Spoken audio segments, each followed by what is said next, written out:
Okay. Karanglan tayo ha. Ito ibon natin. Ito panahon. Medyo makulimlim pero sa atin tingin ko okay naman, sabi na Jim tinanong ko. Ayun yung atin papunta ron. Yan. Nalulukuban lang tayo ng bundok eh. Alam mo naman dito bulubundukin dito eh. Ayan. Madalas dito kami nagbibitaw pagkakaranglan. Yan, may tindahan ng mga sibuyas, marami yan. Dito walang problema rito, walang magulo rito. Yan, dalawa lang nga kami rito ng driver ko. Alas 7 ha, dito natin karanglan. Nilo, ano? Anong oras na? 58. Yan, nagbablog. Ayun.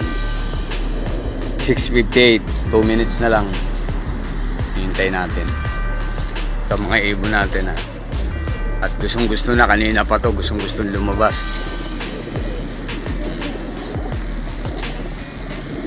Yan.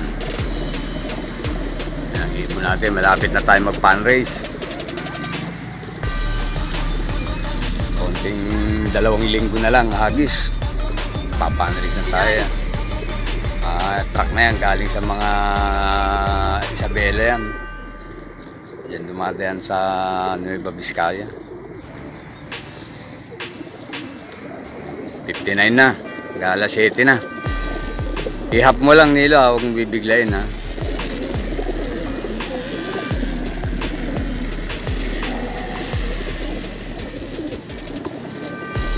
Yan, doon papunta sa atin.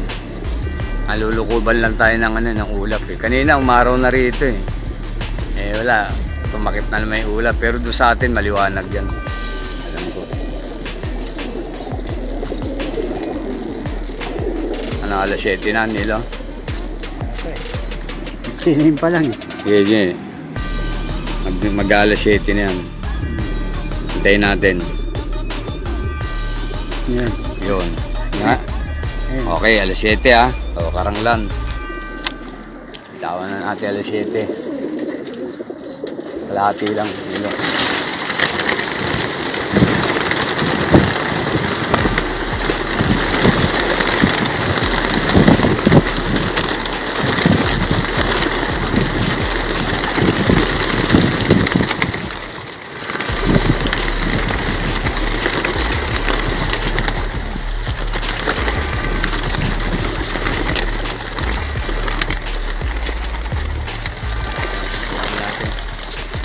Nilo, ayan yan.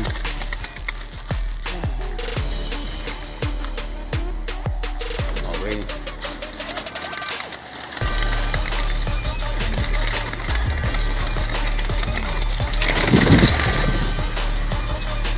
Yun doon sa taas. Taas? Oo, sa taas. Sungkitin mo ang kahoy. Hindi ako na. Okay, yung may tira dyan, tatanggalin na lang, bubugawin na lang namin. Dating gawi.